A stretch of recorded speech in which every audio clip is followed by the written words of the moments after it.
Hi, am I audible? Yes, you are. Okay, thank you. So, good evening, everyone. And I'm Gihansa, and I warmly welcome you to another webinar organized by the Leo Club of Vikramasingapura. Today, it is a awareness session on riparian ecosystem conservation. And to conduct the session, we have Mr. Vimukti Pratap. He is currently working at the Sri Jayawardhanapura Center for Sustainability, and he's also having a Bachelor of Science honors in Environment Science. Over to you, Mr. Pratap. Thank you, Gehansa. So, thanks for having me here. So, first, I think that all of you can understand Sinhalese because this subject stream is bit new to Sri Lanka. So, I decided to do this session in Sinhalese. So, I prepared this Sinhalese PowerPoint. So I guess all of you can understand Sinhalese. If anyone has any problem with the language, you can ask always, okay? So I think it's time to start my presentation. So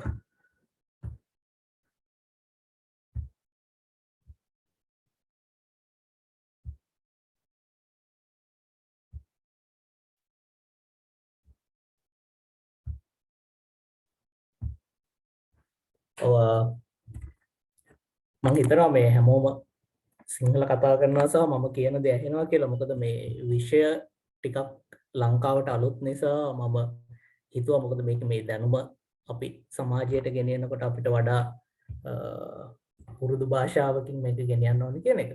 ඉතින් ඒක නිසා මම මේක Sinhala PowerPoint එකක් හදාගෙන තියෙනවා. මම හිතනවා ඔයගොල්ලන්ට මම කියන දේ ඇහෙනවා කියලා.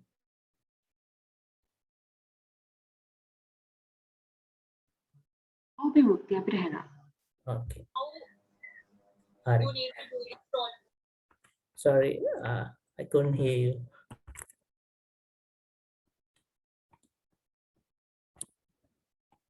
Okay, I guess it's nothing. So, මේක මුලින්ම මම අද අපි කතා කරන්න යන ලංකාවේ විතරක් නෙවෙයි මේ මුළු ලෝකෙම මේ විශේෂ ක්ෂේත්‍රය ගැන ගංගාධාර පරිසර සංරක්ෂණය කියන එක. එහෙම නැත්නම් riparian area conservation මේක ටිකක් ලෝකෙට අලුත් එකක්.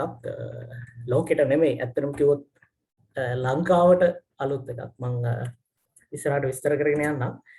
මේකේ අදහස ගත්තොත් එහෙම riparian කියන වචනේ බින්දලා ඇවිල්ලා තියෙන්නේ ලතින් භාෂාවේ riparius කියන වචනෙන්. ඒකේ ලිහිල් සිංහල අදහස ගත්තොත් එහෙම මේක මොකක් හරි ජල ප්‍රභවයක එහෙම නැත්නම් ගඟක ඉවුර කියන එක තමයි ලිහිල් අදහස. නමුත් මේකට ඊට වඩා පැහැදිලි කිරීමක් තියෙනවා. අපි ඉස්සරහට මේක කල්පනා කරගෙන යමු. සරලව ගත්තොත් එහෙම දැන් මේ මෙතන මේ පින්තූරේ පෙන්වන මේ වතුර පාරක් තියෙනවා. ඒකේ දෙපැත්තේ ආසන්න ඉවුර තමයි අපි කියන්නේ riparian area එක කියලා. මේක තව ටිකක් ගත්තොත් එහෙම මේ වගේ මම ඔයගොල්ලන්ට අර පින්තූරේ පැහැදිලි නැති නිසා කියන්නම්. මේකෙදි මේ riparian area එකට ජලය ඒ වගේම තමයි පස ඒ වගේම තමයි වෘක්ෂලතා ඊට අමතරව සතුත් මේක ඇතුළේ ඉන්නවා අයත් වෙනවා. එතකොට මේකෙදි මේ පස වෘක්ෂලතා සහ ජලය කියන කම්පෝනන්ට් තුන අතර විශේෂයෙන් සිද්ධ වෙන අන්තර්ක්‍රියාත් එක්ක තමයි මේ riparian area එක. එහෙම නැත්නම් ඉවුරුබද ප්‍රදේශයක් ෆන්ක්ෂන් වෙන්නේ ක්‍රියාත්මක වෙන්නේ. එතකොට මේකේ වැදගත්කම ගොඩක් වැඩි අපිට මේක අලුත් වුණාට මම ඒක ඉස්සරහට මේක පැහැදිලි කරගෙන යන්නම්. එතකොට මේ riparian area එක එහෙම නැත්නම් ගංගාධාර එහෙම නැත්නම් ඉවුරුබද පරිසරයක් කියන එකේදී ගොඩක් වෙලාවට මේකෙදී සත්තු ගත්තොත් ක්ෂීරපායන් පක්ෂීන් ඊට අමතරව තව ගමන් කරන සතු උරංගයන් වගේ සතුන්ට ගමන් කරන්න ප්‍රදේශ අතර කොරිඩෝ එකක් විදිහට සාමාන්‍යයෙන් අපි බැලුවොත් එහෙම මේ ලංකාව සිටියමක් අරගෙන බැලුවොත් ඔයගොල්ලන්ට බලා ගන්න පුළුවන් වෙයි මේ ගංගාවට හැමතිස්සෙම ලොකු ගස් ප්‍රමාණයක් ඉතිරි වෙලා තියෙනවා. මේක නිකන් සත්තුන්ට තනින් තැනට ආවරණය වෙලා යන කොරිඩෝ එකක් වගේ ක්‍රියා කරනවා. ඊට පස්සේ මේගොල්ලන්ට කෑම ජීවත් වෙන්න, ඊට පස්සේ වතුරේ ඉන්න මාළුන්ට අවශ්‍ය පරිසර තත්ත්ව හදන්න, ඒ වගේ ගොඩක් දේවල් වලට වැදගත් වෙන යුරුබද ප්‍රදේශයේ තියෙන කැලෑවල් වලට තමයි අපි ගංගාධර වනාන්තරයක් කියලා කියන්නේ. මේක වනාන්තරය විතරක් නෙමෙයි, මේකේ අපිට තියෙන අනිත් සාධක සහ සංඝටකත් වැදගත් වෙනවා. එතකොට මේක මේ යම්කිසි අලුත් විෂයපතයක් ඉගෙන ගන්න කෙනෙක්ට කියලා දෙන අවස්ථාවක් කියලා හිතපු නිසා මම මේකේ ගොඩක් වචන පාවිච්චි කරලා තියෙනවා. මම හිතනවා මේ ටික කියව ගන්න පුළුවන් වෙන්නේ නැති කියලා. අපි ඊළඟ කොටසට ගියොත් එහෙම මේක දැන් මෙච්චර මේක ගැන කතා කරන්න නම් මේක ඇයි අපිට වැදගත් වෙන්නේ, මේකේ තියෙන වටිනාකම මොකක්ද කියන එක අපි තේරුම් ගන්න ඕනේ. එතකොට තමයි මේ විශේෂ ක්ෂේත්‍රයේ අපිට කරන්න ඕන දේවල් ඇතුලේ සිද්ධ වෙන අපි නොදන්න දේවල් ගැන අදහසක් ගන්න පුළුවන් වෙන්නේ. එතකොට අපි මුලින්ම ගත්තොත් එහෙම මේකෙන් ගංගාවට සහ දෙපැත්තට ලොකු වැඩ කොටසක් ඉෂ්ට කරනවා. ඒකෙදී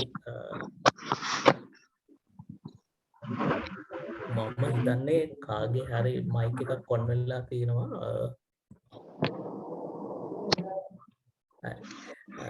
ඊට පස්සේ මේකේ ගඟට එකතු වෙන, කියන්නේ වැස්ස කාලට හොදගෙන එන රොන් මඩ අයින් කරන එක.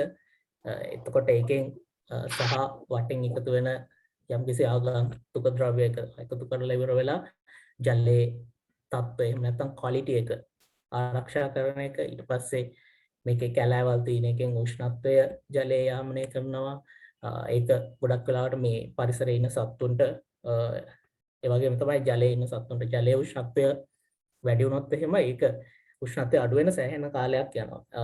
අපි මම හිතන්නේ ඒක තේරෙනවා ඇති. ඒක නිසා ඒක ලොකු ප්‍රශ්නයක්. ඊට පස්සේ මේ ඉකෝසිස්ටම් එකේ තියෙන හැබිටට් ඩයිවර්සිටි එක මේන්ටේන් කරන්න, එහෙම නැත්නම් වාස භූමි වල විවිධත්වය පවත්වාගෙන යන්න මේක ගොඩක් වැදගත් වෙනවා. ඒ වගේම තමයි සාමාන්‍යයෙන් මුඩු බිමක් තියනවට වඩා අපි ගත්තොත් එහෙම මේ පරිසරයේ ගස් කොළන් සහ සත්තු ඉන්නකොට මේකේ තියෙන දකින්නකොට තියෙන view එක, එහෙම නැත්නම් ලෑන්ඩ්ස්කේප් එක ලස්සනට පේනවා නම් ඒකත් ගොඩක් වැදගත් වෙනවා. සාමාන්‍යයෙන් අපි ගත්තොත් එහෙම රට ඇතුලේ තියෙන සංචාරක ඩෙස්ටිනේෂන්ස් වලට ගියොත් එහෙම මේවායේ හැමතිස්සෙම මේ වගේ view එකක් අපි හොයනවා. එතකොට මෙන්න මේකටත් මේ රයිපේරියන් ඒරියා එක තමයි වැදගත් වෙන්නේ. ඉතින් අපි ඒක ගැන ඉස්සරහට මම කතා කරන්නම්. එතකොට මම ඔය සිද්ධ වෙන ෆන්ක්ෂන්ස් ටික මේ රූපෙන් පැහැදිලි කරනවා නම් වතුර පාරක් આવොත් එහෙම කෙලින්ම මේ පොළොවට වැටෙන්නේ නැතුව මේ ගස් අතරින් පොළොව ඔස්සේ ගමන් කරනවා. එතකොට මේකේ වේගය අඩු වෙලා තමයි යම්කිසි ප්‍රමාණ කාලයක් ගත වෙලා එන්නේ. එතකොට ඉවුර හොදගෙන යන්නේ නැහැ. ඊට පස්සේ මේ කොළ රොඩු යම්කිසි කාලයක් එක්ක මේ ඉවුර ඔස්සේ ගමන් කරලා තමයි ජලයට එනවා නම් එන්නේ. ඊට පස්සේ වතුරට හෙවණ හම්බ වෙනවා. මේ වගේ කාරණා දැන් මේ පින්තූරයෙන් පැහැදිලි වෙනවා ඇති. එතකොට මේක ඇතුලේ අපි සාමාන්‍යයෙන් ඕනකමින් බැලුවේ නැත්තම් පේන්නේ නැති ගොඩාක් ක්‍රියාකාරකම් සිද්ධ වෙනවා. එතකොට මේක ඇතුලේ ක්‍රියාකාරීත්වය අපි පැහැදිලි කරනවා නම් එහෙම මේ හොඳ වෘක්ෂලතා ගහනයක්, ඒ වගේම තමයි පස්, ඒ වගේම ගස් කොළන්.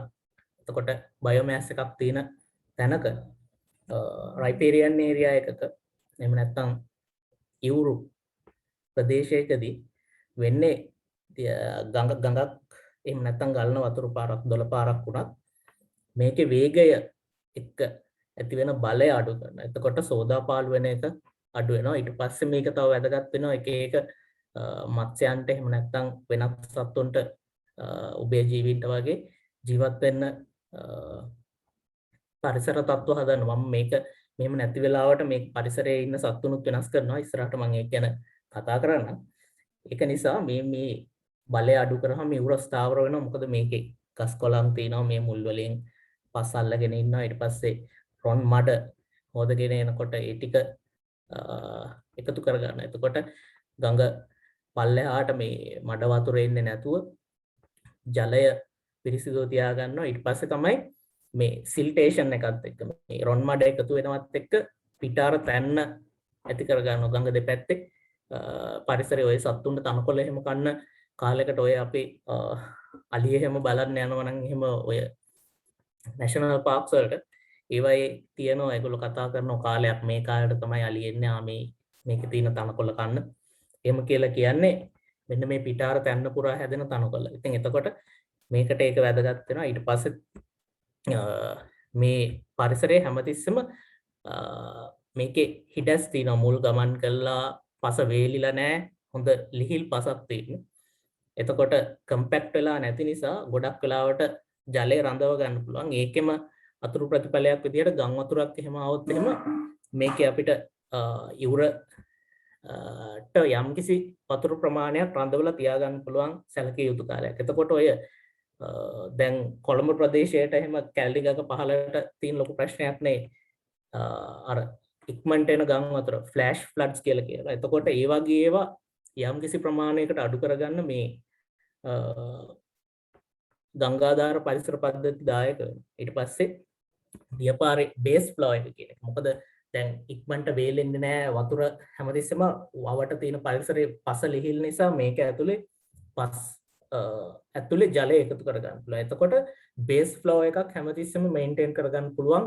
ඒ කියන්නේ පස අවට පරිසරයේ මේ වේලිලා යන්නේ නැහැ පෑවිලි කාලට. එතකොට මේක නිසා අපි ගත්තොත් එහෙම හොදගෙන යන්නේ නැති සහ ඉවුර දිගේ ජලය ගන්නකොට මේකේ නියුට්‍රියන්ස් එකතු වෙන්නේ නැහැ. ඒ කියන්නේ ෆිල්ටර් වෙලා පස ඇතුලෙන් තමයි මේ වතුර එන්නේ. එතකොට ජලයේ ගුණාත්මක භාවය පවත්වාගෙන යන්න මේක සෑහෙන වැදගත් වෙනවා. ඊට පස්සේ ජලයේ ප්‍රමාණය ඒ කියන්නේ වියලි කාලයකට උනත් යම්කිසි ස්ටෝරේජ් එකක් ගබඩා කරලා ඒ කියන්නේ යම්කිසි ජලයේ ප්‍රමාණයක් ගබඩා කරලා තියාගන්න පුළුවන්. මේකත් සෑහෙන වැදගත් වෙනවා මේ පරිසර පද්ධතියේ ක්‍රියාකාරීත්වයට. ඊට පස්සේ ගස් කොළන් තනකොළ ඒ වගේම තමයි දඩයන් කරන සත්තුන්ට අනිත් සත්තු ඒ විදිහට සත්තුන්ට ආහාර සැපයීම දිගටම පවත්වාගෙන යන්න මේක වැදගත් වෙනවා. ඒ වගේම තමයි ජලජ වාස භූමි පවත්වා ගන්නවා කියන්නේ මේ මාළු වගේ සත්තුන්ට ඉවුර අවශ්‍ය ගස් කොළන් තිනකොට ගස් මුල් ආදිය වැටිලා ඉවර වෙලා හැංගෙන්න තැන් හදලා දෙනවා. ඒ වගේම තමයි මේකේ සමාන කැලේ ඇතුලේ සත්තුන්ට ඉන්න පුළුවන් ඉවුරවට සත්තුන්ට හැංගිලා ඉන්නත් අවස්ථාවක් තියෙනවා. ඒ වගේම තමයි මිනිස්සුන්ට මේක දැකලා සන්තෝෂ වෙන්න පුළුවන් ඇස්තටික් වැලියු එකක් තියෙනවා කියන්න පුළුවන්. ඊට පස්සේ මේක ඇතුලේ ගමන් කරලා අපි සාමාන්‍යයෙන් මේ වගේ දේවල් වලට කැමති පාක් එකක් වගේ ඒකට වැදගත් වෙනවා. ඒ වගේම තමයි බොහොම ලස්සන වටපිටාවක් මේක නිසා ගොඩ නැගෙනවා සාමාන්‍යයෙන් පොදා පාළු වෙච්ච ඉවුරකට වඩා. ඊට පස්සේ මේක අපි මෙහෙම කිව්වට මම අපිට සමහර වෙලාවට සිද්ධ වෙන ක්‍රියාකාරීත්වය ගැන හරි විද්‍යාත්මක අවබෝධයක් නැති කෙනෙක්ට මේක ඔළුවේ රූපමවා ගන්න අමාරු වෙන්න පුළුවන්. එතකොට මේ ගංගාධාර නැත්තම් ඉවුරු වන කළමනාකරණයෙන් ලැබෙන ප්‍රතිලාභ ගත්තොත් එහෙම අපිට සුන්දර වටපිටාවක් දැන් මේ තියෙන්නේ බොහෝම ජනාකීර්ණ නගරයක්. එතකොට මේ නගර මැද්දේ ගල්න වතුර පාර දෙපැත්තේ ගස් කොළන් තිනකොට ඇත්තටම මේක නිකන් කොන්ක්‍රීට් වලින් වැහිලා තිනවට වඩා වටපිටාව සුන්දර වෙනවා මේ ගස් කොළන්. මොකද මේකට සත්තු ඇට්‍රැක්ට් වෙනවා. ඊට අමතරව පරිසරය වුණත් මඩ වෙලා නැහැ වතුර පාරවල්. ඒක බොහොම හොඳ දෙයක් නගරයකට. එතකොට සාමාන්‍යයෙන් දැන් මෑත කාලීනව අපේ රටේ නගර ආශ්‍රිතව මේ නාගරික උද්‍යාන හදනවා. එතකොට මේකේ ප්‍රධාන අංගයක් තමයි මේ ගස් කොළන් කියන එක. එතකොට මේ ෆන්ක්ෂන්ස් ඒ තරම්ම භාවිතා වෙනවා. ඒ කියන්නේ අවබෝධ කරගෙන මේක කරනවාද කියන එක ගැන මට අදහසක් කියන්න අමාරු වුණත් මේක නිසා සුන්දර වටපිටාවක් මේ රයිපේරියන් ඒරියා එක හොඳට මැනේජ් කරනකොට ලැබෙනවා කියන එක පැහැදිලි වෙන්න ඇති කියලා මම හිතනවා. ඊට අමතරව මත්ස්‍යයන් ඇතුළු ජල ජීවී ගහන ඉහළ යනවා. මොකද මේ ඉවුර දෙපැත්තේ තියෙන තනකොළ පඳුරු ඊට පස්සේ පොඩි පොඩි ගස් ජලයට නැවෙන අතු ඉති වලින් ආවරණය හැදුනම මාළු පැටව් බෝ වෙන්න ඕන උෂ්ණත්වය යාමනය වෙනවා. ඊට අමතරව මේ මාළු පැටවුන්ට ආරක්ෂා වෙන්න ඒ වගේම ලොකු මාළුන්ට ආරක්ෂා වෙන්න මේ විවෘත ජලයක ඉන්නවට වඩා මේ වගේ ආවරණය වෙන්න තැනක් තියෙනවා නම් ඒ සත්තුන්ගේ ගහනේ ආරක්ෂා වෙලා ගහනේ ඉහළ යනවා. එතකොට මේක නගරයක අවටට වඩා ගොඩක් වෙලාවට මේ ආර්ථිකමය මත්ස්‍යයන් ජනනය වීමක් ආර්ථිකමය වටිනාකමක් තියෙන ජනනය කිරීමකට ගොඩක් වෙලාවට වැදගත් වෙනවා. ඊට අමතරව මේ ජීවීන්ගේ සමහර සත්තුන්ට ඕන විශේෂ ශුද්‍ර පාරිසරික තත්ත්ව එහෙම නැත්නම් මයික්‍රෝ හැබිටැට් කන්ඩිෂන්ස් තියෙනවා. එතකොට මේ වගේ ඒවා ඇති කරන්නත් මේ ඉවුරු පරිසරය ගොඩක් වැදගත් වෙනවා. එතකොට මේකත් එක්ක මේගොල්ලෝගේ ගහන ආරක්ෂා වෙලා ඉහළට යනවා. ඊට අමතරව දැන් මිනිස් විදියට අපිට ගොඩාක් වැදගත් දෙයක් මේ විනෝදය අපි කැමති හරි සන්තෝෂ වෙන. එතකොට මේ වගේ විනෝදාස්වාදය ලබන්න එහෙම නැත්නම් රික්‍රියේෂන් වලට මේ ඉවුරු පරිසර පද්ධති වැදගත් වෙනවා. මේ තියෙන්නේ ඒ වගේ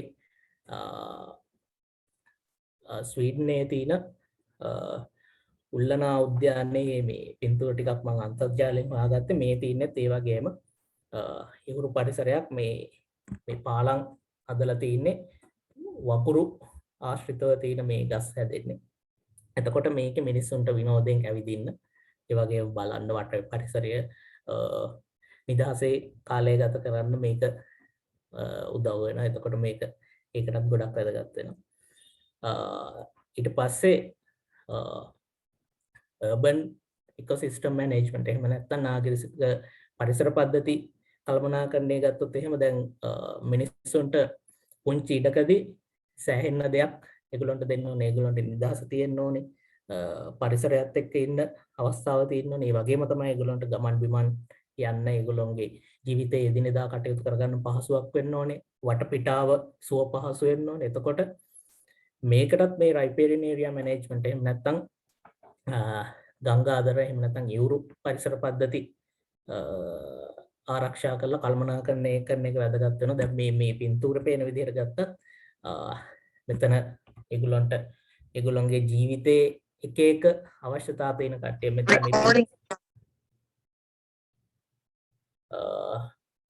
මෙතන මාළු අල්ලන කෙනෙක් ඉන්නවා. ඊට පස්සේ මේ පොඩි ළමෙක් සෙල්ලම් කරනවා. මේක මම හිතන්නේ මෙයා විනෝදෙට නෙමෙයි මේ එයාගේ ස්කූටර් එකේ එයා කොහේ හරි එයාගේ අවශ්‍යතාවයකට යන එකක්. ඊට පස්සේ මේ තව කෙනෙක් මෙතන පොතක් කියවනවා. එතකොට පරිසරයත් එක්ක මිනිස්සුන්ට ඉඳලා තව පොඩි ළමයි ටිකක් මෙතන මේ මම හිතන්නේ ඒගොල්ලෝ මොකක් හරි දෙයක් කරනවා. එතකොට පරිසරයත් එක්ක ගනුදෙනු කරන ගමන් නාගරික වටපිටාව පවත්වාගෙන යන්නත් මේක ගොඩක් වැදගත් වෙනවා.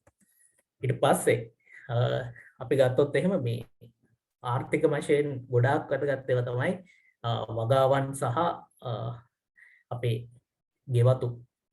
එතකොට මේවට අවශ්‍ය ජලය දිගටම ලබා ගන්න මේ ඉවුරු බද පරිසර වැදගත් වෙනවා. මොකද මේ ඉවුරු බද පරිසරයක් නොතිබුණොත් මේ ගංගා හිඳලා යනවා. මොකද මේගොල්ලන්ට බෑ මේ වතුර ලොකු කාලයක් ගබඩා කරගෙන තියාගන්න. ඉවුර වේලුනොත් එහෙම ඒ කියන්නේ ගස් කොළන් නැතුව පරිසරයේ මේකේ සිද්ධ වෙන පස ශාක සහ ජලය අතර සිද්ධ වෙන අන්තර්ක්‍රියා ටික බිඳ වැටුනොත් මේක තවදුරටත් ක්‍රියාත්මක වෙන්නේ නැහැ. එතකොට වෙන්නේ මේක වේලිලා යනවා. වැසි කාලයට එන වතුර ඔක්කොම ටික යම් කිසි ප්‍රමාණයක්වත් ගබඩා වෙන්නේ නැහැ. එකපාරම පහළට ගලාගෙන යනවා. ඉවුර හේදිලා යනවා. ඊට පස්සේ දිගු කාලීනව වතුර නැති ප්‍රශ්න ඇති වෙන්න පුළුවන්. එතකොට වගාගේ බිම් පාළු වෙනවා. ඒ වගේ ගැටලු වෙනවා. මම ඉස්සරහට පෙන්නන්නම් මේ වගේ අවස්ථා ගැන. එතකොට ජල සැපීම පවත්වාගෙන යන්නත් මේක ගොඩක් වෙලාවට වැදගත් වෙනවා මේ ඉවුරු බද පරිසර.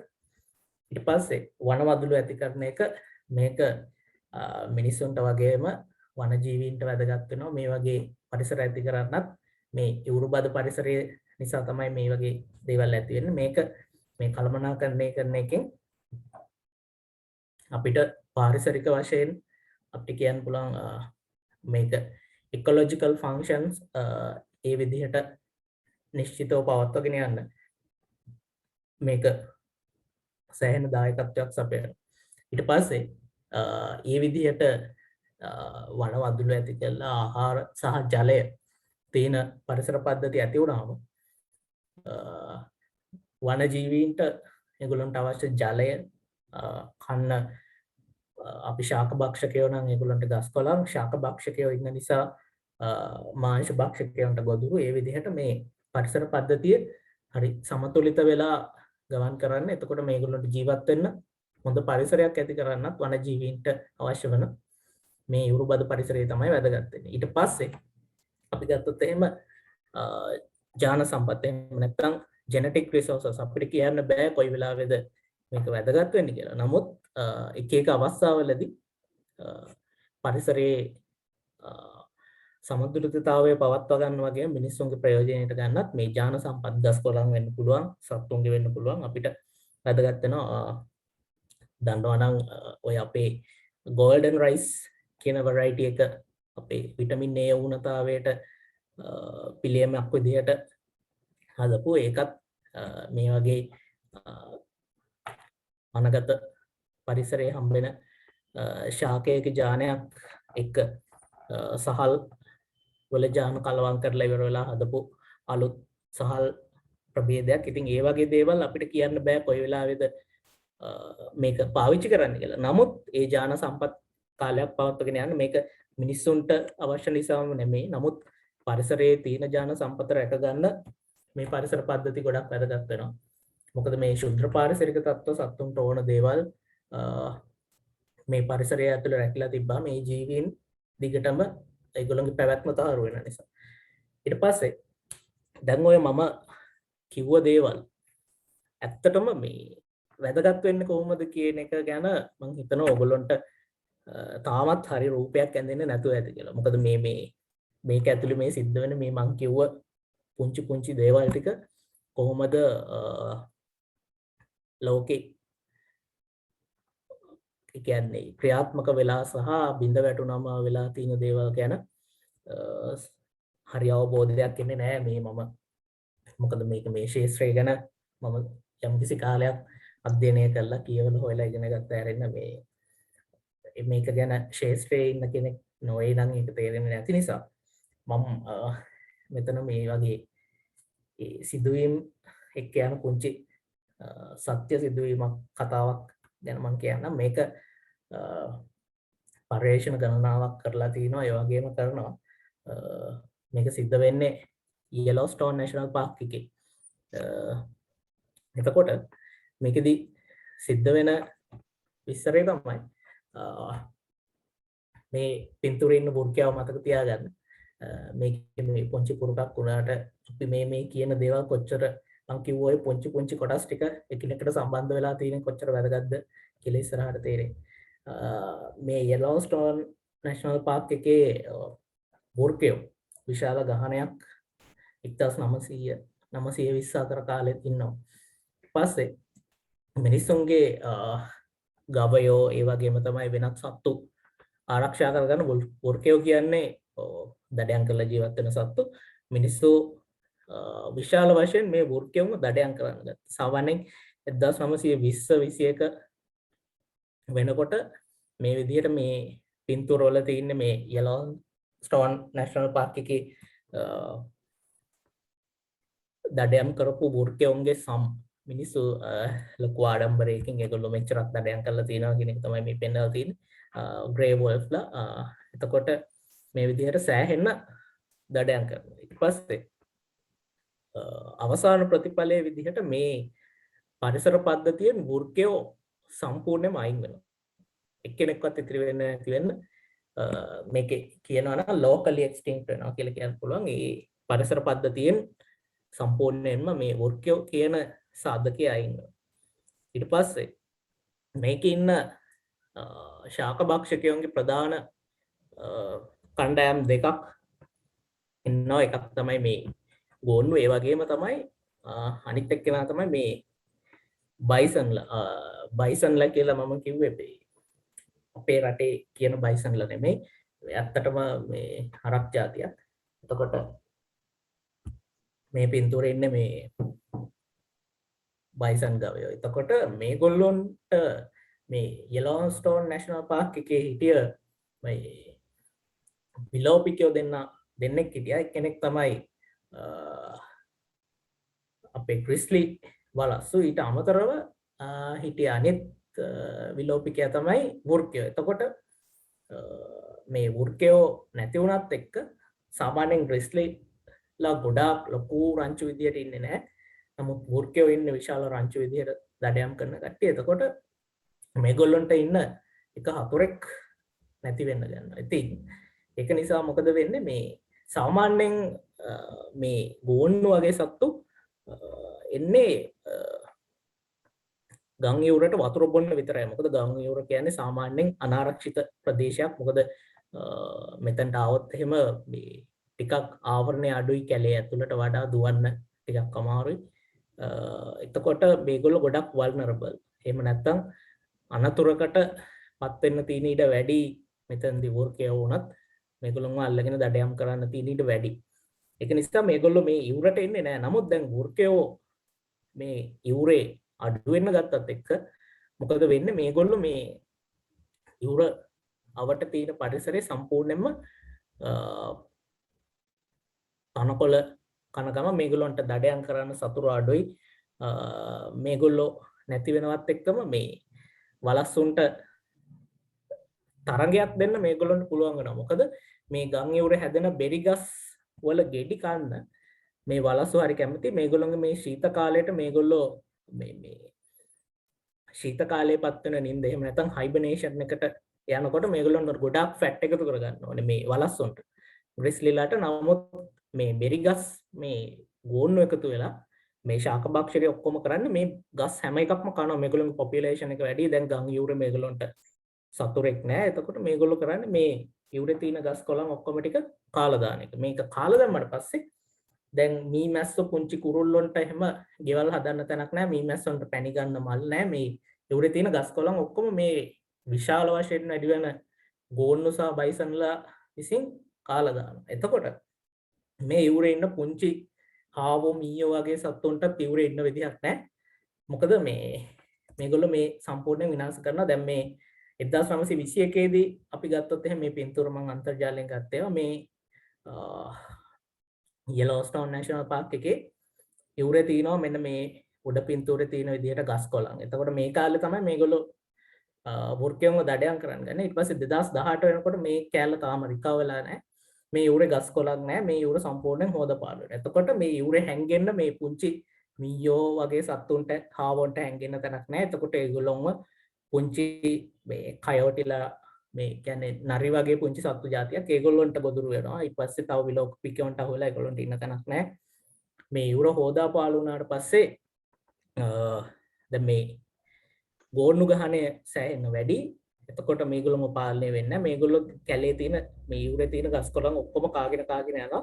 කිසි දෙයක් ඉතුරු වෙන්නේ නැහැ. ඊට පස්සේ මේ යුර හොදාපාලු වෙනවා. ඊට පස්සේ අනිත් සත්තුන්ට ඉන්න තැනක් නැහැ. අනිත් සත්තුන් ගහන සම්පූර්ණයෙන් අඩු වෙනවා. එතකොට මේ යෙලෝස්ටෝන් නැෂනල් පාර්ක් එක නිකන් එක්තරා විදිහක මුඩු බිමක් බවට තමයි කාලයක් එක්ක පත් වෙන්නේ.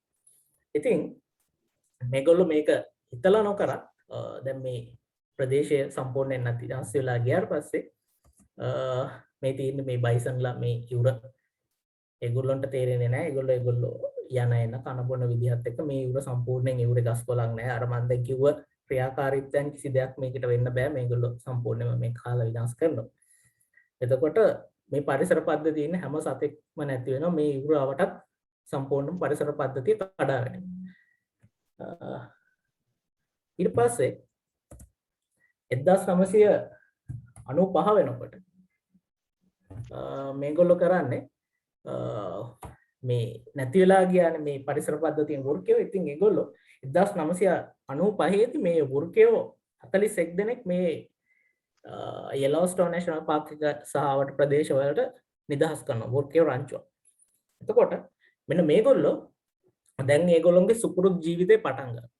අන්න එහෙම පටන් ගත්තත් එක මොකද කරන්නේ? ඒගොල්ලෝ කරන්නේ දඩයන් කරන එක. දැන් වලස්සු ගහනයත් අඩු වෙලා මොකද ඒගොල්ලන්ට බෙරි ගෙඩි නැහැ. එහෙම වෙලා දැන් ඒගොල්ලොන් ගහන මේගොල්ලෝ මේ එල්ක්ලා ඊට පස්සේ මේ ගෝන්නු ඊට පස්සේ මූස්ලා තව ඉන්න සත්තු මේ බයිසන්ලගේ ගානේ වැඩි වෙලා ඉන්නේ. ඉතින් දැන් මේ වෘකයෝ මේගොල්ලොන්ව දඩයන් කරනවා.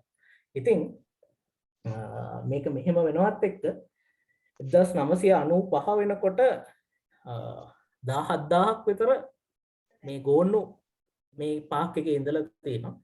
මේක 2018 ඉඳලා මේ වෙනකන් විතර වෙනකොට මේක 4000කට අඩු කරන්න මේ වෘකයන්ට හැකි වෙලා තියෙනවා. ඉතින් මේ ඉවුර ඊට පස්සේ දැන් වෘකයෝ ඉන්නකොට මේගොල්ලන්ට මේ ඉවුරට එන්න බෑ. ඒකත් එක්ක ඒගොල්ලෝ එන්නේ නැහැ ඉවුර කන්න. ඒකත් එක්ක මේ පරිසරයේ ටික නැවත යථා තත්ත්වයට පත් වෙන්න ගන්න.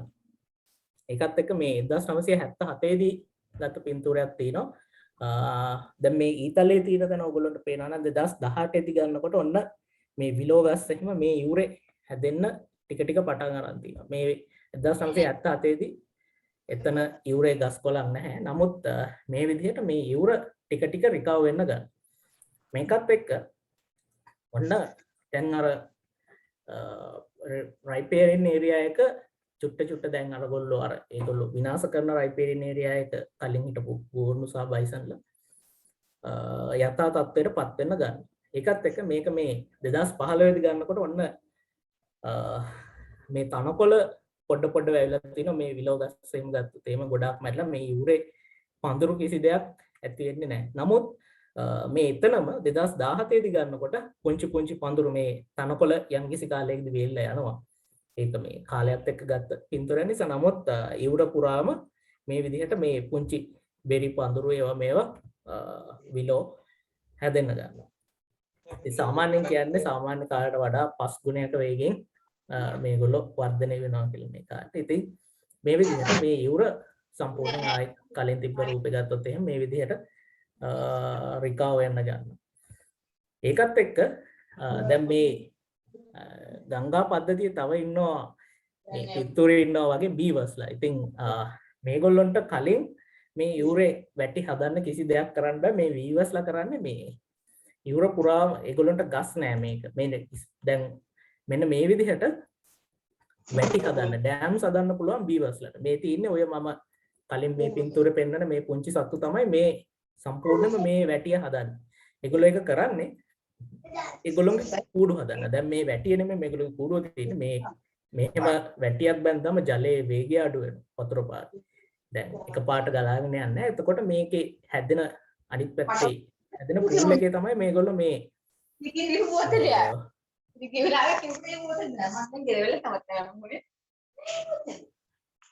කාගේ හරි මයික් එකක් ඔන් වෙලා තියෙනවා. ඉතින් ඊට පස්සේ මේ පූල් එකේ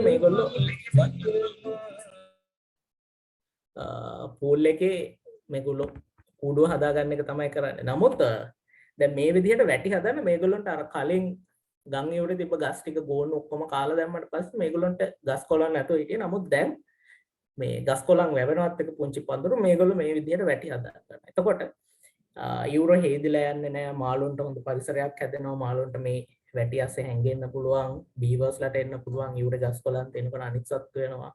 ඒකත් එක්ක මේ පරිසර පද්ධතියේ සාමාන්‍යයෙන් මීමැස්සෝ, පුංචි කුරුල්ලෝ, හාවෝ, මීයෝ වගේ හැම සතෙක්ම මේ පරිසර පද්ධතියට එන්න ගන්නවා. මොකද දැන් ඉස්සෙල්ලා ඉවුර හොදගෙන ගිහිල්ලා මඩ වෙලා යන වතුරේ මාළුන්ට එන්නත් බෑ. ගස් කොළන් නැහැ සත්තු කනවා. ගස් කොළන් නැති වුනහම මේ ඉවුර හොදා පාළු වෙනවා. වතුර රැඳිලා තියෙන්නේ මේ විදිහට මේ බීවර්ස්ලා වැටි හදනකොට මේ පරිසරයේ හැමතිස්සෙම වතුර රැඳිලා තියෙනවා. එතකොට මේ අවට විලෝ ගස් වගේ ගස් වලට හැදෙන්න හොඳ පරිසරයක්. අන්න ඒකත් එක්ක මේ පරිසර පද්ධතිය සම්පූර්ණයෙන් වෙනස් වෙලා මෙන්න මේ මට්ටමට පරිවර්තනය වෙනවා කාලයත් එක්ක. එතකොට මම හිතන්නේ හිතා ගන්න පුළුවන් ඇති මේ රයිපේරියන් ඒරියා එකේ ෆන්ක්ෂන් එක කොච්චර සාමාන්‍යයෙන් වැදගත් වෙනවද ඉන්න සාමාන්‍ය අපිට වගේම පරිසරයේ ඉන්න සත්තුන්ට. එතකොට මේ ෆන්ක්ෂන් එක ඒ කියන්නේ එක අතර තියෙන ඉන්ටරැක්ෂන්ස් නැවතෙන්න ගත්තොත් මේක කොලැප්ස් වෙලා ඉවර වෙලා සම්පූර්ණ ලොකු විනාශයක් වෙනවා. එතකොට ඒක නිසා තමයි අපි කියන්නේ මේ රයිපේරියන් ඒරියා එක දිගටම මැනේජ් කරන එක ගොඩාක් වැදගත් කියලා. මේවා අපි දැන් මෙහෙම කතා කරාට අපේ ලංකාවේ මම හිතන්නේ නෑ මේක මම කිව්වා වගේ 100%ක්ම විද්‍යාත්මක පදනමක් ඇතුව මේක කරා කියලා. නමුත් ලංකාවෙත් මේ රයිපේරියන් ඒරියා එක මැනේජ් කරන එක කරලා තිනවා. මේ වැව් ඉහත්තාවේ හැදෙන කැලෑවක් වෙන් කරනවා. වැවක් හැදුවම මේකට අපි කියනවා තහංචි කැලේ එහෙම නැත්නම් තහංසි කැලේ කියලා. මේකේ ගස් කොළන් කපන්න කිසි දෙයක් කරන්න බෑ. මේ තමයි වැවේ ජල පෝෂක ප්‍රදේශය සහ පවාවට ප්‍රදේශය මේක හොඳට ක්‍රියාකාරීත්වය එක පවත්වාගෙන යන්න තමයි මේක මෙහෙම හදන්නේ. එතකොට මේකේ මී ගස කියන්නේ ගොඩාක් ප්‍රයෝජන තියෙන ගහක්. එතකොට මේවා කපන්න තහනම් මී ගස් කැපුවොත් එහෙම මිනිස්සුන්ට මරණ දඬුවමේ ඉඳලම රජ කාලේ දීලා තිනවා. එතකොට දැන් අපිට මේක වෙන තැන් වලින් බලලා ඉගෙන ගන්න පුළුවන් වුණාට යම් කිසි කාලයකට ඉහතදී අපිට හොඳ මේ රයිපේරියන් ඒරියා මැනේජ්මන්ට් ගැන යම් කිසි පදනමක් තිබ්බ කියන එක අපිට හිතා ගන්න පුළුවන්. ඉතින් දැන් මේ වෙනකොට ගත්තොත් එහෙම අපේ රටේ මේක ගැන කරන වැඩ කටයුතු ගැන එච්චර සන්තෝෂ වෙන්න පුළුවන් තත්ත්වයක් නෙමෙයි තියෙන්නේ. මොකද මේ ශ්‍රී ලංකාවේ දැන් මේ යුරු බද පරිසරයේ වගේම කැලෑවල් වලට අපි යොමු කරන අවධානය ගොඩක් අඩුයි. එතකොට ඒක ගැන අපි හිතන්න ඕන තව ගැඹුරින්. ඒ කොහොම වුණත් යම් කිසි වැඩ කටයුතු ටිකක් ලංකාවේ සිද්ධ වෙලා සහ සිද්ධ වෙමින් තියෙනවා. ඉතින් ඒක ගැන සන්තෝෂ වෙන්න ඕනේ. විද්‍යාත්මක ලොකු රයිපේරියන් ඒරියා කන්සර්වේෂන් කියන පදනම නැතුව වුණත් අපි තමයි දන්නවා නම් කඩලාන පරිසර පද්ධති කිවුල් ජලයන පරිසරාවට ගොඩක් වෙලාට තියන්නේ. ලෝකේ පළවෙනි රට අපි රටක් විදියට තමන්ට අයිති කඩලාන තියෙන පරිසර පද්ධති 100%ක් සංරක්ෂණය කරන්න ප්‍රතිඥා දීපු සහ නීති හදපු. එතකොට අක්කර 21800ක් විතර තියෙන කඩලාන වනාන්තර හැම එකක්ම සංරක්ෂණය කරලා තිනවා. මේකට රුපියල් මිලියන 500ක් වෙන් කරලා තිනවා 2014 අතර කාලේ තමයි මේක වෙලා තියෙන්නේ. නමුත් මේකට වෙන කටයුතු ටිකක් මන්දගාමී වෙලා තියෙනවා. ඊට අමතරව ජයවර්ධනපුර විශ්වවිද්‍යාලයේ අපි කරනවා වැඩසටහනක් ඉත්තපාන ප්‍රදේශයේ යගෙල්ලට කිට්ටුව අපේ ජයවර්ධනපුර විශ්වවිද්‍යාලයට අයත් රිසර්ච් ස්ටේෂන් එකක් තියෙනවා යගෙල්ල. ඒකට ටිකක් පහළ බෙන්තර ගංගාවට කඩලාන සම්පත් මධ්‍යස්ථානයක්. එතකොට මේකේ රිසර්ච් ස්ටේෂන් එකක් පුංචි ඉකෝ බිස්නසස් ගමේ කට්ටියට කරන්න පුළුවන් දේවල් ඩිවලොප් කරන්න. ඊට පස්සේ මේ කඩලාන සංරක්ෂණය පරිසර සංරක්ෂණය තුළින් කොහොමද මුදල් උපයන්නේ කියලා ජනතාවට මුදල් ලිපීමේ අවස්ථා හදලා දෙන්න ග්‍රාමීය ජනතාව එකතු කරගෙන කරන ව්‍යාපෘතියක් තියෙනවා ඉත්තපාන. එතකොට මේකට දැන් අපි වැඩ කටයුතු පටන් අරගෙන තියෙනවා. කැමති කෙනෙක් ඉන්නවා නම් මේකටත් දායක වෙන්න පුළුවන්. ඊට පස්සේ මේකෙන් පස්සේ මට කතා කරන්න මම කියන්න මේ ව්‍යාපෘතිය සංවිධානය කරන්නේ මම. එතකොට මට පුළුවන් ඔයගොල්ලන්ට සම්බන්ධ වෙන්න කැමති නම් ඒකට දායක කරගන්න. ඊට පස්සේ සිරස ගම්මැද්ද සහ මේකේ V-Force එකෙන් කරා කල්ලුගඟ ඉවුරේ කුඹුක් ගස් ගොඩක් හිටවන එකක්. මේකට කිව්වේ කළුගඟට තුරු වෙනක් කියන එක තමයි මේකේ තේමා වුණේ. එතකොට මේ විදිහට මේ ඉවුරේ ගස් හිටවන එක මේක ඒ කියන්නේ 100% විද්‍යාත්මක පදනමක් තිබ්බා කියන්නේ මම දන්නේ නැහැ. නමුත් එහෙම නැති වුණත් යම් කිසි කටයුත්තක් කරන්න ඒගොල්ලෝ මුල පුරලා තිබ්බා. ඊට අමතරව ලංකාවේ ගංගාශ්‍රිතව වැලි සහ බොරළු එකතු කරන්න බෑ අවසරයක් නැතුව. එතකොට මේ උර යම් කිසි මට්ටමකට පරිසම් කරන්න ගත තීරණයක් වෙන්න පුළුවන්. මේක කොයිතරම් දුරට 100% ක්‍රියාත්මක වෙනවද කියන එක ගැන මට අදහසක් කියන්න අමාරු වුණත් ලංකාවේ නීති රෙගුලාසි මේ සම්බන්ධව හැදිලා තියෙනවා. ඒකත් මේ උරු පරිසර සංරක්ෂණයටම ගත්ත තීරණයක් කියලා මට කියන්න පුළුවන්. ඊට පස්සේ මේ යුරු පරිසර සංරක්ෂණයට තියෙන ගැටලු ගත්තොත් අපේ රටේ තියෙන මේ තුන්වෙනි ලෝක රටක් විදිහට අපිට තියෙන ලොකු ප්‍රශ්නයක් මූලික ගැටලු තියෙනවා.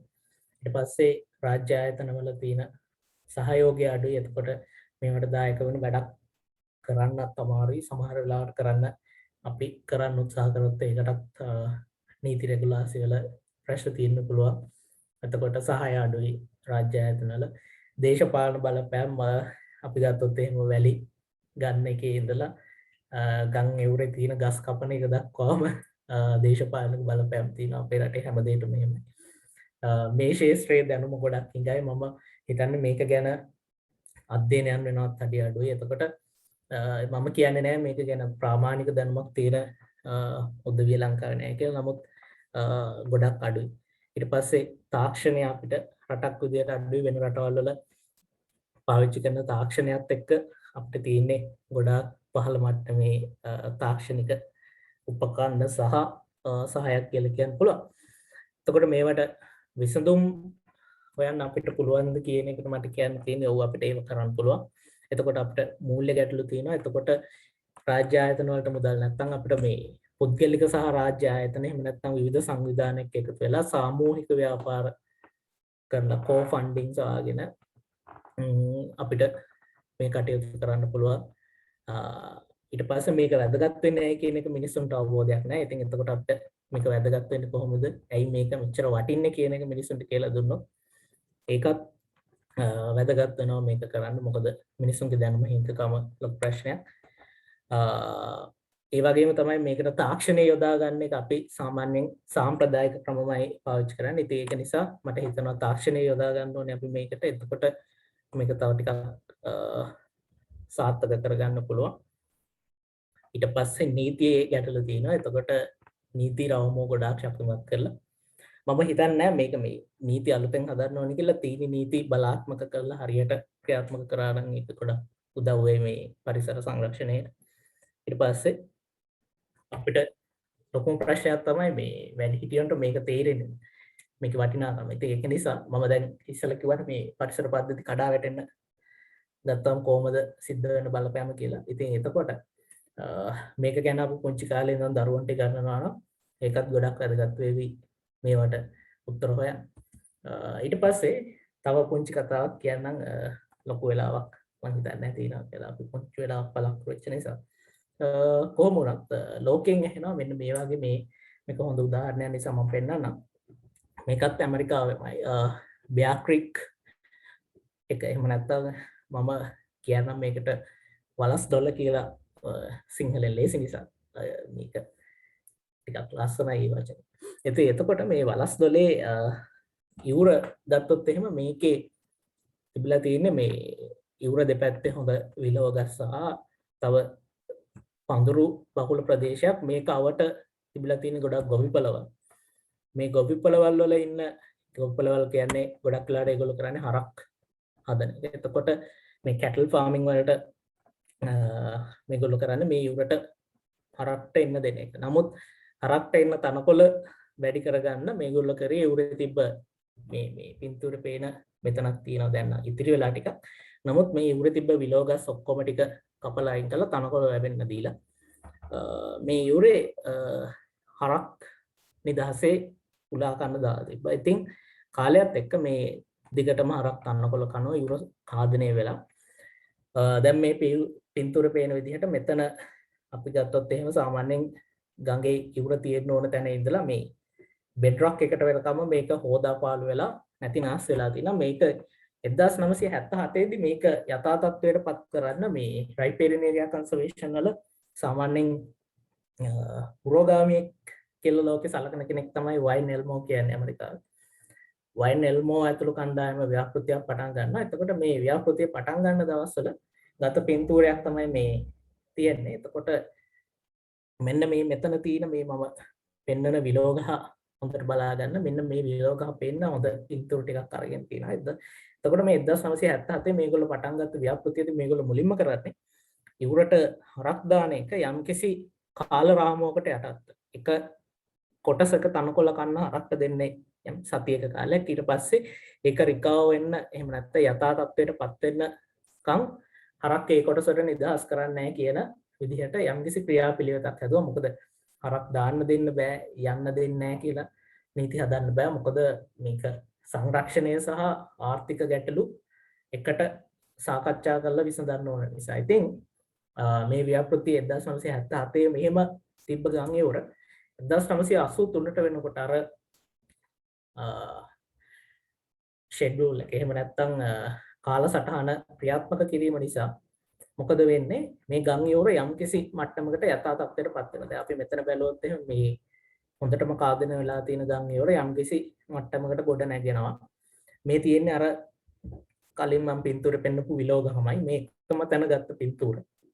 ඊට පස්සේ අපි ගත්තොත් එහෙම 1986 වෙනකොට මේ යුරේ මේ හොඳට තනකොළ හැදිලා යුර අර ගොඩ නැගීමින් පවතිනවා. මේ තියෙන්නේ අර මම ඉස්සෙල්ලා පෙන්නපු විලෝගහම තමයි. එතකොට මේ දැන් රයිපේරියන් ඒරියා එකේ ෆන්ක්ෂන්ස් ආයි රිකවර් වෙන්න පටන් අරගෙන ඒවා ආයි සිද්ධ වෙන්න පටන් අරගෙන තියෙනවා. ඊට පස්සේ ලොකු ගම් වතුරක් ඇවිල්ලා තියෙන 1987 මේ තියෙන්නේ අර මම ඉස්සෙල්ලා පෙන්නපු විලෝගහම. එතකොට මෙන්න මොකද වෙන්නේ අර මම ඉස්සෙල්ලා මුලින්ම මේකෙදි කිව්වා වගේ මේ එකතු වෙන රොන් මඩ හැම දෙයක්ම මෙන්න මේ යුරට දැන් ඔන්න තැම්පත් වෙලා දැන් මේ යුරේ ලස්සනට තිබ්බ ගස් ඔක්කොම යට කරගෙන ගිහිල්ලා ඉවරයි. නමුත් ඔන්න 87 අගෝස්තු වෙනකොට ආපහු මේ යුරේ මොකද වෙන්නේ? තීන ගස් කොළන් ආපහු හැදෙන්න ගන්නවා. ඇත්තටම මේකෙදි වෙන්නේ මේ පෝෂක ටික මේ යුරේ නැවතුනහම මේ ගස් කොළන් හැදෙන්න ගන්නවා. ඊට පස්සේ මේ තියෙන්නේ අර මම ඉස්සෙල්ලා පෙන්නපු විලෝගහම තමයි. ඊට පස්සේ 1988 වෙනකොට ගම් වතුර ආවද කියලාවත් නැහැ.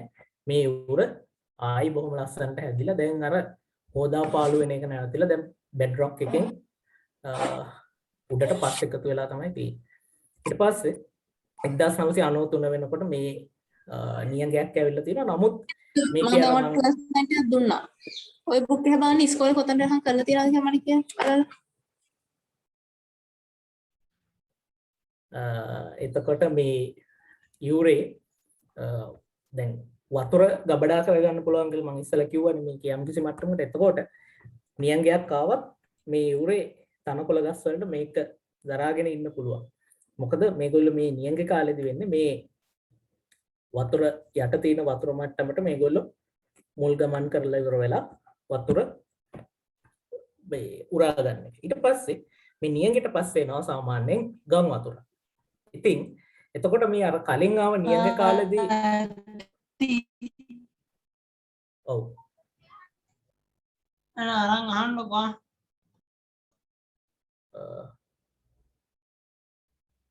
හරි.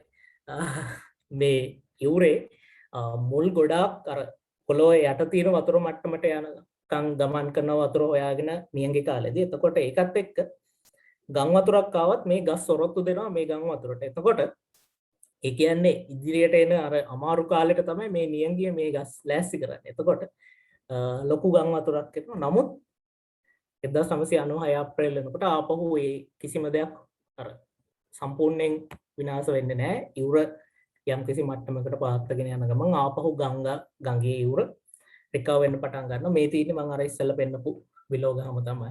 එතකොට ආයි 96 ඔක්තෝබර් මාස වෙනකොට ගම් වතුරක් ආවද නැද්ද කියලාවත් නැහැ. මේ යුර යම් ඒ කියන්නේ කලින් තිබ්බ විදිහටම යථා තත්ත්වයටපත් වෙලා තියෙනවා. එතකොට මම හිතන්නේ තේරෙන්නේ නැති මේ තියෙන මම ඉස්සෙල්ලා පෙන්නපු විලෝගහම තමයි එකම තැන. එතකොට මේක තමයි මේ රයිපේරියන් ඒරියා එකේ ෆන්ක්ෂන්ස් කොච්චර වැදගත් වෙනවද කියන එක පෙන්වන හොඳ උදාහරණ පින්තූර එකතුවක්. ඊට පස්සේ තව මේ වගේම පින්තූර එකතුවක් තියෙනවා. ස්කයිලර් ලුයි කියන්නේත් මේ රයිපේරියන් ඒරියා කන්සර්වේෂන් වල මම හිතන්නේ අර බයිබල් එක වගේ කියන පොත ලියලා තියෙන කෙනා. එතකොට එයා ඇමරිකා යුනිවර්සිටි රිවර් එකේ යුරේ ඒගොල්ලෝ පටන් අරගෙන තිනවා ගස් හිටවන යුර පුනරුත්ථාපනය කරන වැඩසටහන 2007 පටන් ගන්න කලින් පින්තූරයක් මේ තියෙන්නේ. මේ 2008 වෙනකොට තැනින් තන පුංචි ගස් කොළන් එකතු වෙලා පැල කරලා මේගොල්ලෝ යම්කිසි මට්ටමකට ගන්නවා 2009 දී මේ විදිහට. ඊට පස්සේ 2010 වෙනකොට සම්පූර්ණයෙන්ම යුර ගස් කොළන් වලින් වැහිලා ක්‍රියාකාරීත්වය යථා තත්ත්වයටපත් වෙලා තියෙනවා. නමුත් 2011 ලොකු නියඟයක් එනවා. ඉතින් මම ඉස්සෙල්ලා කිව්වා වගේ මේ නියඟි කියන්නේ මේගොල්ලොන්ගේ මුල් පොළොව ඇතුළටම ගමන් කරලා මේ බිම් මට්ටමේ තියෙන ජලය හොයාගෙන යන කාලේ දැන් මුල් පද්ධතිය ගොඩාක් ශක්තිමත් වෙනවා.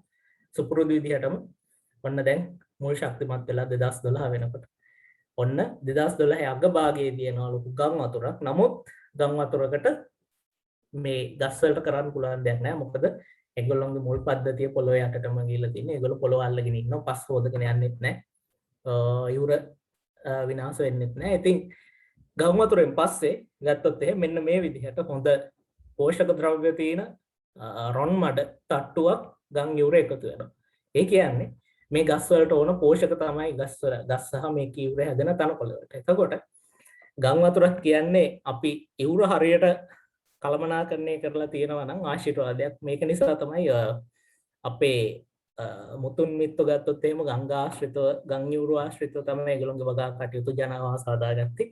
ඒකට හේතුවත් මෙන්න මේ විදිහටම මේ හොඳ පෝෂක ද්‍රව්‍ය තියෙන මේ ගම් ඉවුරාවට නිසා. ඉතින් මේක ඉස්සර අපේ කට්ටිය අවබෝධ කරගෙන හිටියත් මම හිතනවා මේ වෙනකොට අපි ඒකෙන් ටිකක් ඈත් වෙලා තියෙනවා. ලෝකයේ අනිත් රටවලත් මෙහෙම වෙන්න පුළුවන්. නමුත් අපි මේක තේරුම් ගත්තොත් මේ ක්‍රියාකාරීත්වය වෙන්නේ මේකේ ස්වභාව ධර්මයේ මොකක් හරි රටාවක් තියෙනවා. ඉතින් මේ රටාව තේරුම් අරගෙන ඉස්සරහට යන්න පුළුවන් නම් ලොකු දේවල් අපිට කරන්න පුළුවන් වෙයි. ඉතින් ලංකාවේ මේ වගේම හොඳ ප්‍රයත්නයක් කරනවා කොළඹ විශ්වවිද්‍යාලයේ මහාචාර්ය දේවක වීරකෝන් ලංකාවේ මේ හම්බෙන ඒකස්ථානික විශේෂයක් මුළු ලෝකෙම මේ මත්ස්‍ය හම්බෙන ශ්‍රී ලංකාවේ යම්කිසි වරකපොළ තියෙනවා මේ පුංචි දොළපාරක්. මේ දොළපාර කිලෝමීටර් 10ක් විතර දිග වුණත් මේ කිලෝමීටර් 2ක විතර පුංචි ප්‍රදේශයක විතරයි මුළු ලෝකෙම මේ බන්දුල පෙතිය කියන මාළුව හම්බ වෙන්නේ. නමුත් මෙයාගේ ගහණය අඩු වෙනවා කියලා මේගොල්ලෝ දැනගන්නවා මේ යුරේ වගා කටයුතු සහ නොඑක් මේ රයිපේරියන් ඒරියා එක විනාශ වෙන වැඩ කටයුතු නිසා. ඉතින් එතකොට ව්‍යාපෘතියක් ක්‍රියාත්මක කරනවා මේ බන්දුල පෙතිය සංරක්ෂණය කරන්න. මේකත් එක්ක ගලපිට මඩ ප්‍රදේශයෙන් කඳුපොළ දොළ තමයි මේ දොළපාර. ඉතින් ඊට පස්සේ මේ ඉහළ ප්‍රදේශවල සහ යුරේ ගස් සිටෝන එක ඊට පස්සේ කෘෂි කර්මාන්තයේ සිද්ධ වෙන යම්කිසි වෙනස්කම් මේවත් එක්ක මේ මාළුවගේ ගහණය යථා තත්ත්වයට පත් කරගන්න ආචාර්ය දේවක වීරකෝන් ඊට පස්සේ IUCN ආයතනයේ නලින් පෙරේරා ඒ වගේම සම්පත් දියල්විස් ගුණතිලක ඒ වගේ මහත්තුරු එක්ක හොඳ සාර්ථක ව්‍යාපෘතියක් කරනවා. මේක ගැන විස්තර දැනගන්න ඕනේ නම් පුංචි ඩොකියුමන්ටරි එකකුත් තියෙනවා. ඒ මාළුව අපේ කියලා බොහොම ලස්සන වැඩසටහනක් බලාගෙන ඉන්න පුළුවන්. පුළුවන් නම් හොයාගෙන බලන්න. ජාතික රූපවාහිනී නාලිකාව තමයි නිෂ්පාදන දායකත්වය දීලා තියෙන්නේ. ඊට අමතරව මේක දැන් මේ විදිහට දේවල් අපේ රටේ නොකරන මේ යම්කිසි මට්ටමකට කරනවා. ඉතින් මේ පරිසර සංරක්ෂණය ගැන අපි මොකද්ද කරන්න ඕනේ කියලා මගෙන් කෙනෙක් අහනවා නම් මට කියන්න තියෙන්නේ මේක යුරු පරිසරයේ තියෙන වැදගත්කම සහ ක්‍රියාකාරීත්වය ගැන අපි දැනුම ඉහළ නංවන්න ඕනේ. ඊට පස්සේ අපිට නැති දැනුම අපේ පරිසර පද්ධති වල තියෙන සුවිශේෂී ලක්ෂණ අඳුර ගන්න අපි පර්යේෂණ එහෙම නැත්නම් රිසර්ච් කරන්න ඕනේ. ඊට අමතරව ජනතා සහභාගීත්වය ගැන අපි හැමතිස්සෙම හිතන්න ඕනේ. මොකද මේක එහෙම නැති වුණොත් එහෙම අපිට බෑ මේ වැඩ කටයුතු සාර්ථක කරගන්න. ඊට පස්සේ අපිට තාක්ෂණික දැනුම සහ මේක කලපුරුද්ද නැති නිසා මේ වගේ දේවල් විදේශ රටවල් වලින් අපිට ඕන තරම් සහයෝගය ලබා ගන්න ඕනේ මේ වගේ කටයුතු කරන්න. එතකොට පුංචි කාලේ ඉඳලා දරුවන්ට පුරුදු කරන්න ඕනේ පරිසරයත් එක්ක ඉන්න, පරිසරයේ වැදගත්කම, ක්‍රියාකාරීත්වයන් සහ එකිනෙකට තියෙන සම්බන්ධතාවය ගැන. ඒක වැදගත් වෙවි අපිට. එතකොට අර වේලිච්ච ඉරටු නවන්න බැරි වුණත් අර අමු ඉරටු නවන්න පුළුවන් කියලා වගේ හොඳ පාරිසරික සාක්ෂරතාවක් තියෙන අනාගත පරපුරක් හදාගන්න. ඉතින් අපි මේක කොහොමද කරන්නේ ලංකාවේ පරිසර පද්ධතිය ඇතුලේ කියනවා නම් මට කියන්න තියෙන්නේ අපිට හැමතැනම කරන දේවල් බලලා ඉවරලා මෙතනටත් මෙහෙම කරමු කියන්න බෑ. එතකොට එක අවස්ථාවල සමහර වෙලාවට මිනිස්සු ගස් කපන එක වෙන්න පුළුවන්, නැත්නම් ඉහළ ජල පෝෂක ප්‍රදේශවල තියෙන ගැටලු, වගා ගැටලු, එහෙම නැත්නම් වන සත්තුන්ගෙන් වෙන ගැටලු වෙන්න පුළුවන්. මිනිස්සුන්ට තියෙන ආර්ථික ප්‍රශ්න නිසා මේ ඌරු පරිසර විනාශ කරලා එහෙම නැත්නම් ඒවා එලිපෙහෙලි කරලා යම් කිසි කටයුතු කරනවා වෙන්න පුළුවන්. ඉතින් ඒක නිසා අපි මුලින්ම ස්ථානයට ගැලපෙන ගැටලු අඳුර ගන්න ඕනේ. ඊට පස්සේ ගැටලුව අඳුරගෙන මේකට ඇත්තටම මේ හේතුව මොකක්ද කියලා හොයාගෙන ඒ හේතුවට විසඳුම් හොයන්න ඕනේ. එතකොට තමයි අපිට සාර්ථකත්වයක් ගන්න පුළුවන්. එහෙම නැති වුණොත් මම හිතන්නේ මේ කිසිම දෙයක්, ඒ කියන්නේ මේ යුරෝ සංරක්ෂණය විතරක් නෙමෙයි, ගංගාධර පරිසර සංරක්ෂණය විතරක් නෙමෙයි, කිසිම දෙයක් සාර්ථක කරගන්න පුළුවන් කියලා අපි හරියට හේතු අඳුරගෙන ඒකට අනුව විසඳුම් හොයන්න ගියේ නැත්තම්. එතකොට මේ වයන් එල්මෝ එක තැනක මේ කියනවා මේ රයිපේරියන් ඒරියා කන්සර්වේෂන් කියන එකට විසඳුම තියෙන්නේ මේ ඉන්ටිග්‍රේෂන් එක. එහෙම නැත්නම් අර එකිනෙක අර විශේෂයන් සහ එක කන්සර්න්ස් තියෙන කට්ටිය එකිනෙකා එකතු වෙන එක කියලා. එතකොට එයා කියන්නේ riparian area restoration will not be happen by regulation change in the law or more money or any of the normal bureaucratic approaches. It will only occur through the integration of ecological, economical, and social factors and participation of the affected people. මම කියවා වගේම අපි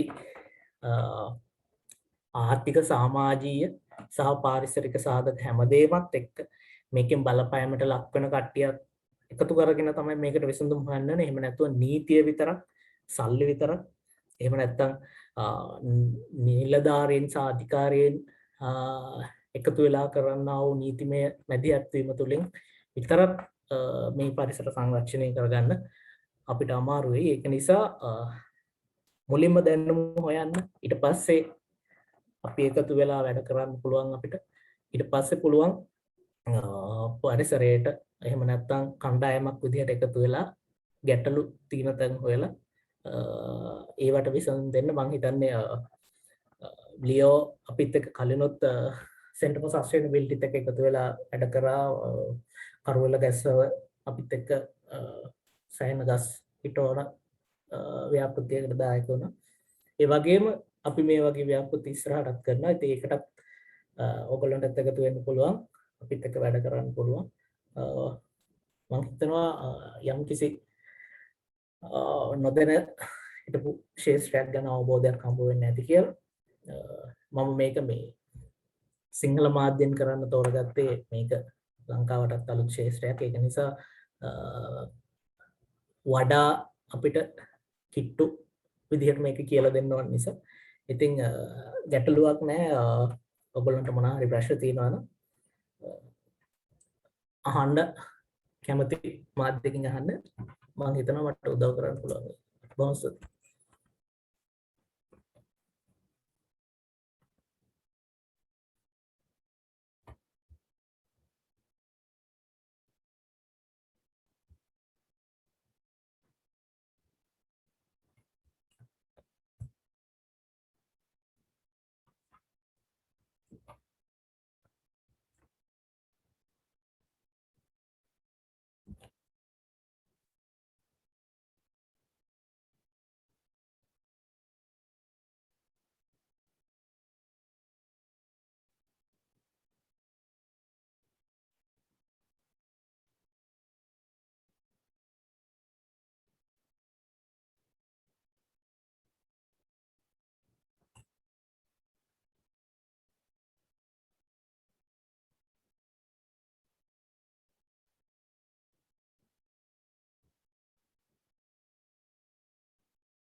මම හිතනවා මෙතන මේක සංවිධානය කරන කවුරු හරි ඇති කියලා.